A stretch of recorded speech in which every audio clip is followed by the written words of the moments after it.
today, let's talk a little bit about objections.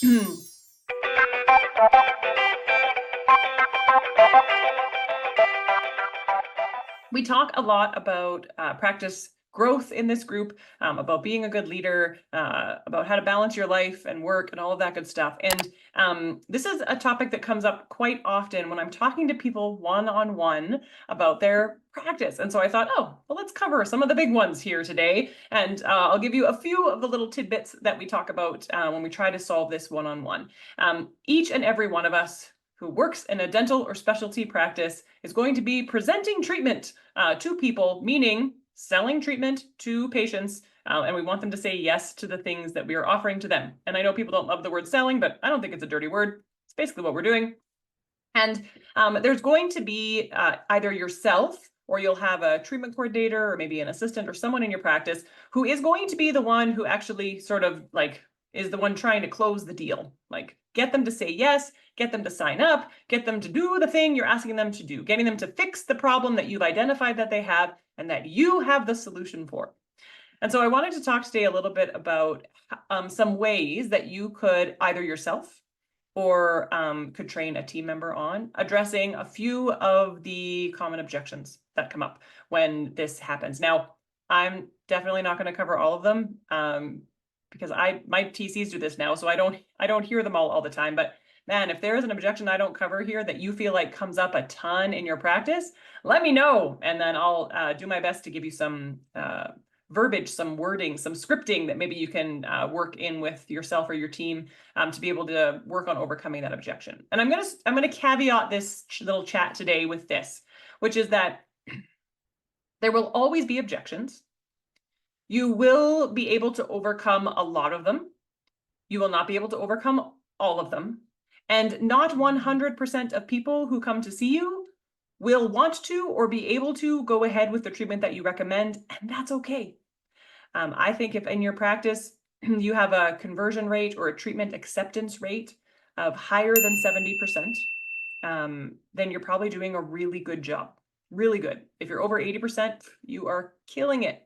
If you're under that, then you could probably be doing a little bit better, and maybe having some options on ways to handle some common objections will be helpful to you. So maybe this will help a few of you. So let's talk a little bit about how we might address objections. Now, the first thing I'm going to say very briefly, because this is not what this talk is about, is the way that you do your case presentation or your treatment presentation is probably going to influence how many objections you actually get. As an example, if you or your treatment coordinator or whoever does a really good job of educating, using visuals, being empathetic, stacking value, like all of those things, then you tend to get fewer objections like out the back end because people see the value in what you offer. They feel fully informed. They probably had a wonderful experience with you, and so they're more likely to say yes. Objections, or a lot of objections, come up when something's missing. Or they feel, and for whatever reason, they feel like they can't make the decision, or they're trying to get you to leave them alone. So we're going to start with the first one, which is super common, which is some objection around cost. So either saying that it's too expensive or they can't afford it right now. Now, I love this objection because if you ask someone who presents cases a lot, they'll say this is their number one objection. Oh, everyone just says it's too expensive or they can't afford it. And sometimes they believe this objection, which is a problem. If someone actually thinks that the treatment that you're doing is too expensive, it's very hard for them to sell that to other people. So you might have to have that conversation. But when someone says it's too expensive or I can't afford it right now, it means one of two things. It either means they can't afford it right now. So they may be telling you the truth, and we'll talk about how to handle that. Or they may be saying to you, please leave me alone. This one seems like an easy excuse. And there's another reason that they don't want to do what you're suggesting, but telling you that it's too expensive or they can't afford it right now feels like a really easy out. And so whenever someone has an objection, I always say the kind, thoughtful thing to do is acknowledge it. We don't just get defensive and start defending ourselves. We could say something like, I understand that cost is a significant factor and that dental treatment can feel like a big investment. Something like that. Some kind of statement acknowledging that, dental treatment is a big deal, right? That it is a significant investment. I don't like to say the word expensive, but I like the word big or significant investment. Like that is something that's worth saying. Now, That is something you can do right away. You acknowledge the objection. And then I like to ask another open-ended question to see if the money is actually what we're going to be talking about here, or if there is something else. And so I like to encourage my treatment coordinators to then ask something along the lines of, if this treatment had no cost associated with it, would there be anything else that's stopping you from going ahead today? What that does is it gives them the opportunity, if they so choose, to tell you if there's other reasons. So they could say something like, I just don't see why I need it, or this just isn't important to me, or I'm really scared about XYZ. Like there could be so many other objections that come out after that, and we'll cover a few of those here in a second. But it lets you know if we actually need to talk about money, or if there is actually another reason and money was just the words that came out of their mouth. So start there. Now, if they say, yeah, if this was free, I'm game. Like, let's go. Then, okay, let's find out more. So asking another open-ended question, something like, can you tell me more about what aspects of the cost are most concerning for you? For some people, it's the total amount. For some people, if you're in like an orthodontic situation, it's the monthly amount or the down payment. I mean, it could be so many things. So let them use their words to explain to you what it is that they're most concerned about as far as the cost goes. That will then leave some opportunity, and if this makes sense, to maybe talk a little bit more about the long-term benefits of treatment, about saving them money by preventing some more expensive procedures needed down the road. If that doesn't feel like the right way to lean, then one way to lean might be to talk about flexible payment plans that you offer, third-party financing if you happen to offer that, anything you can do to make treatment payments more manageable. So it gives you the opportunity then to talk about whatever your practice has put in place to help overcome the money objection. Okay. So first thing, you find out if it actually is money, and then you ask a few open-ended questions, and then you can move into the solutions that you might have. Another common objection is fear or anxiety. And sometimes it doesn't come out at first, but it will come out down the road. So they are scared of the procedure. They are scared of parts of it hurting. They have dental anxiety. They had a bad experience in the past. So there's this sense that something didn't go well before, or they're super duper worried about like stuff happening. And I believe, like, I get this one because I'm a horrible dental patient. I totally am. And so the same thing, you really want to lead with empathy. So empathize. A statement like, it's completely normal to feel anxious about dental procedures. You're not alone in this. Many of our patients feel this way. I like to make people feel like, help people to recognize that they are not weird or unusual or anything. It's like a whole bunch of people feel that way.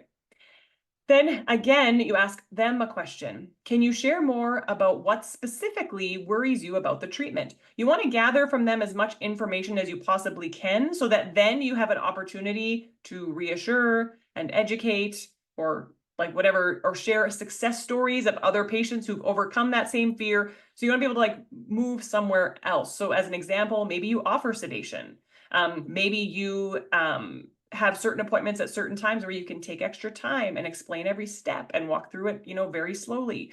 You can share with them personal stories about how you've had patients with a similar concern and what you did to ease them through the treatment, and how they were pleasantly surprised by how easily it went. But then you can actually take that piece, because when someone says, I don't want to do this, I'm scared, you don't have enough information to be able to help them to overcome that fear.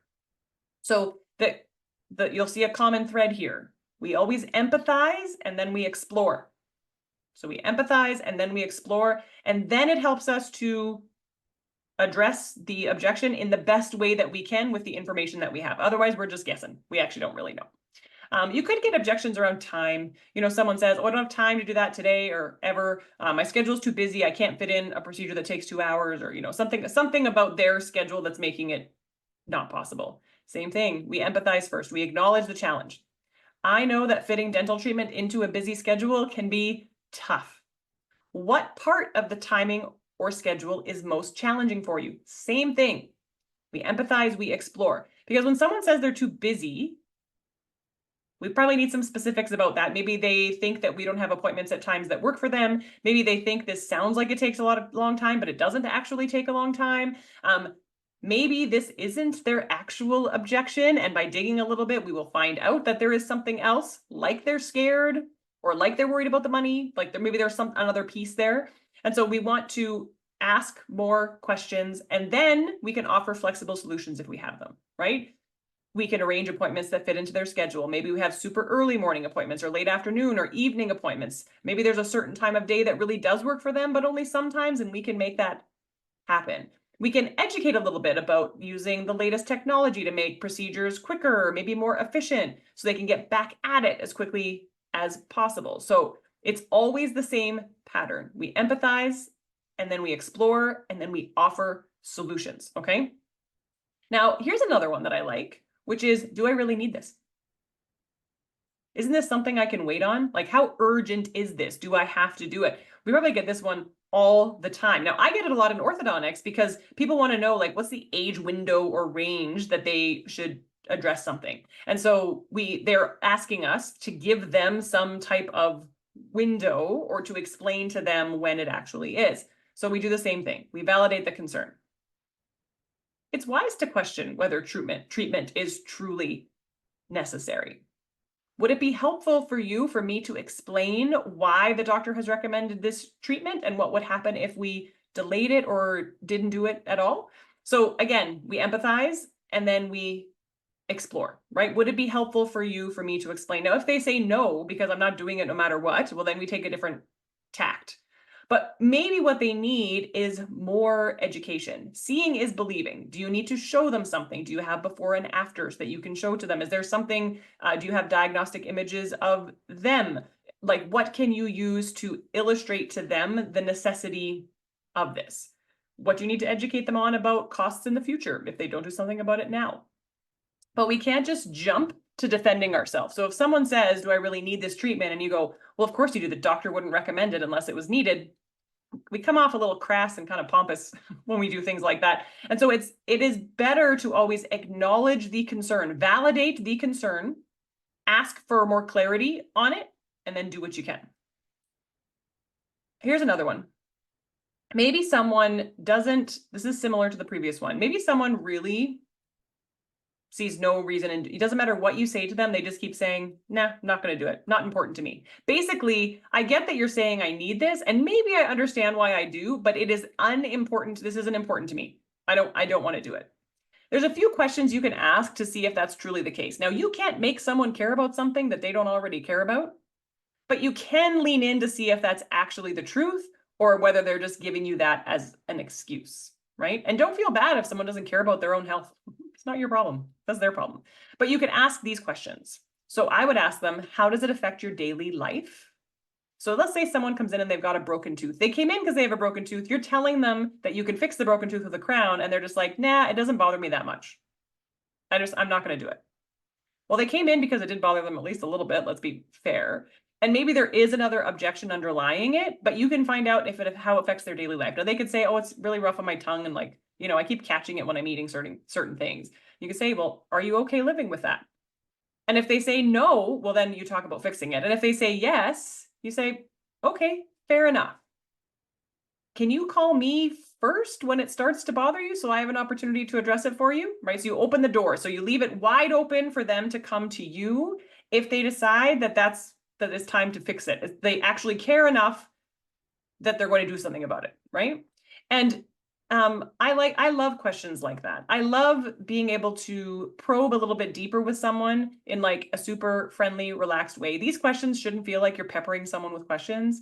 It's just questions, you're just investigating. You're just trying to find out if you can help them. But don't feel bad if you can't. We can't take on other people's problems as our own, right? And that leads into my next objection, which is, let's say your patient has dental insurance, but whatever it is that you want to do isn't covered, or there's a chance it won't be covered. So you need to have that conversation with them. What I don't want you to ever do is apologize to people for their insurance coverage. It is not your problem, nor did you pick the plan, nor do you have anything to do with it. Their employer gave them that plan and it's on them. So saying something like, I'm sorry, your insurance doesn't cover this. Do you still want it? Is like so bad. Don't do that. You're sort of implying that they're not going to do it, or you've made the assumption that they're not going to do it because their insurance doesn't cover it. And that is unnecessary and a great way to do less dentistry. Instead, we want to reinforce the idea that we are doing something that is of benefit to them and is a problem that they want to fix. And so we might say something like, Mrs. Jones, if your insurance is less than generous and doesn't cover anything at all, is this problem still important for you to fix? Now, if they say no, we've just covered that above, right? So you can go through those questions. If they say yes, fantastic.